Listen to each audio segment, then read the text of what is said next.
கருப்பு பணத்தை ஒழிப்பதற்காக அதிக மதிப்புள்ள பணத்தை தடை செய்ததிலிருந்து பல்வேறு கூச்சல் குழப்பங்கள் நிலவிக் கொண்டிருக்கிறது. அனைத்திற்கும் முத்தாய்ப்பாக அனைத்து எதிர்க்கட்சிகளும் இவ்விஷயத்தில் ஒன்று சேர்ந்து எதிர்ப்பு குரல் எழுப்பியிருக்கின்றனர். கருப்பு பணத்தை ஒழிக்கவும் பண பரிமாற்றத்தை தடுக்கவும் முதல் அடி எடுத்து வைத்துள்ள இந்த நேரத்தில் முற்றிலுமாக பண பரிமாற்றத்தை மறந்து முழுவதுமாக டிஜிட்டல் மயமாகிவிட்ட நாடுகளை பற்றி தெரிந்து கொள்ளலாம். ஸ்வீடன் கேஷ்லெஸ் கண்ட்ரி என்று முதலாக தன்னை பிரபலப்படுத்திக் கொண்டது ஸ்வீடன் தான். வங்கிகளில் நடக்கும் தொடர் கொள்ளை சம்பவங்களால் தான் கேஷ்லெஸ் முறையே கொண்டு வரப்பட்டது. 2008 108 வங்கிக் கொள்ளை 2011 16 குறைந்தது. தற்போது ஸ்வீடிஷ் வங்கிகளில் கூட பணம் இல்லை. நகர பேருந்துகளில் கூட கார்டு ஸ்வைப் செய்தே டிக்கெட் வாங்க முடியும். டென்மார்க் 75% மேற்பட்ட மக்கள் டிஜிட்டல் முறையிலான பண பரிமாற்றத்திற்கு மாறிவிட்டனர். பெரும்பாலும் மொபைல் ஆப் மூலமாகவே தங்களது அத்தியாவசிய பொருட்களை வாங்கிக் கொள்கின்றனர். 2030க்குள் முற்றிலுமாக காகித பண பரிமாற்றத்தை தடுக்க வேண்டும் என்று டென்மார்க் அரசாங்கம் திட்டமிட்டுள்ளதாம். பெல்ஜியம் சுமார் 93% மக்கள் டிஜிட்டல் முறையிலான பண பரிமாற்றத்திற்கு ஆதரவு தெரிவித்துள்ளனர். 3000 யூரோ வரை காகித பண பரிமாற்றம் மேற்கொள்ளலாம் என்று பெல்ஜியம் அரசே தெரிவித்தாலும் பெரும்பாலும் டிஜிட்டல் பண பரிமாற்றம் தான் நடக்கிறதாம்.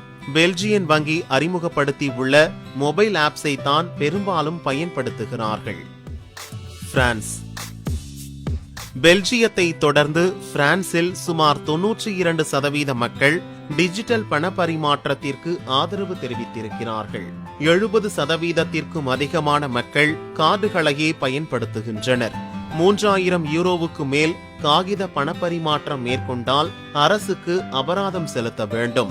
மொபைல் டிரான்சாக்ஷன்ஸ் மட்டுமின்றி கான்டாக்ட் லென்ஸ் கார்டு மற்றும் MPOS கார்டுகளை தங்களுடைய அன்றாட பரிவர்த்தனைகளுக்கு பயன்படுத்துகின்றனர். யுனைடெட் கிங்டம் 89% மக்கள் வரை டிஜிட்டல் பேங்கிங் பயன்படுத்துகின்றனர்.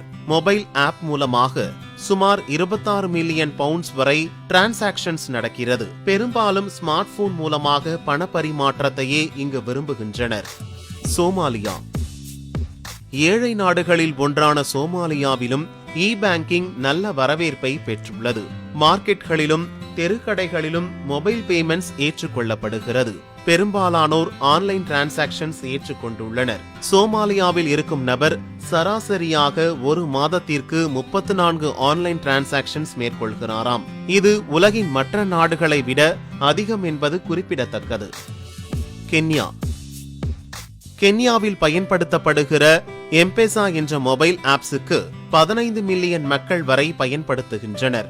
வரி கட்டுவது, ஸ்கூல் ஃபீஸ் கட்டுவது என்பதிலிருந்து சம்பளத்தை கூட இந்த ஆப் மூலமாகத்தான் வாங்குகிறார்கள்.